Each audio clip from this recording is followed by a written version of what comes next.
people have a right to constitutional policing and public safety both. Now, we understand that Cory Booker wants to place accountability in any funding measure for policing.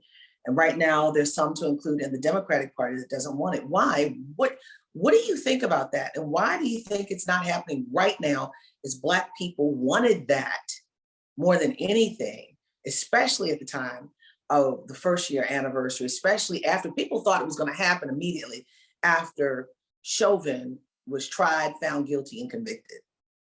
Well, I mean, quite honestly, I think that there's a lot of people in politics who know that if you try to apply equal justice to people in law enforcement, they will accuse you of being anti-cop and will make you pay at the ballot box when you come for election.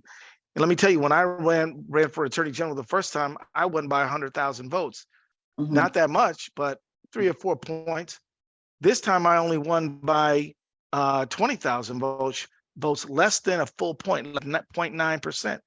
So, some people think, well, even if you have somebody as guilty as Derek Chauvin, you're going to pay a political price if you advocate for true accountability. So you're saying one of the reasons why this may not happen right now because of an election year, and at the ballot, wow. You can't ignore it. I mean, I put it like, they ran ads on me, April, saying that I was a friend of the criminal. There was an ad that went like this: dude, you've reached a Minnesota correctional institution. And the guy goes, hey, you need to vote Ellison because all of us criminals like him because he hates the cops as much as I do. And that was an ad on television. My office has prosecuted criminals. We have stood there with crime victims. We have been there when people have lost their loved ones, been subject to rape and hurt and harm, on the side of the victim and prosecuting the defendants who did these horrible things. And they say that I am a friend of the criminal and not for the victim. Nothing could be further from the truth. Yet they ran ads saying it, spent a lot of money running ads saying it. So my point is, from a political standpoint, some people they're nervous about that. What I say is that, look, get up there and tell the truth. Say, look, people have a right to constitutional policing and public safety both. We don't have to live in an unsafe neighborhood, or if we don't, if we got to let police do whatever they want, or our neighborhood's not going to be safe. No, we can insist on excellent policing services and on our constitutional rights. There's no reason why we have to pick one or the other.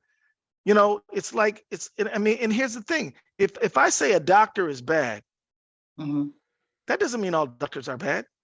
Right.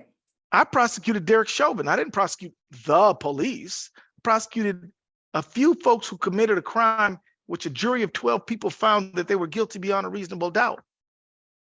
How's that the bad guy? Well, some folks thought it was, and they spent money perpetuating that myth. So I think that, it's certainly possible that some politicians are nervous about standing up for meaningful accountability and reform.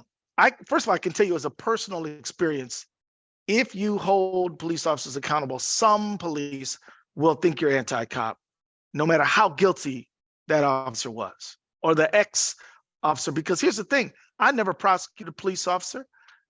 Everybody I prosecuted was a criminal who violated the law, and the jury said so, or they themselves said so. So my point is, but there are people who will still come after you for it. And that's why I knew that I had to do everything I could to win this last election, because I didn't want any prosecutor in America thinking I can prosecute anybody I want to, but not the powerful, not the rich, not the connected. That's not justice.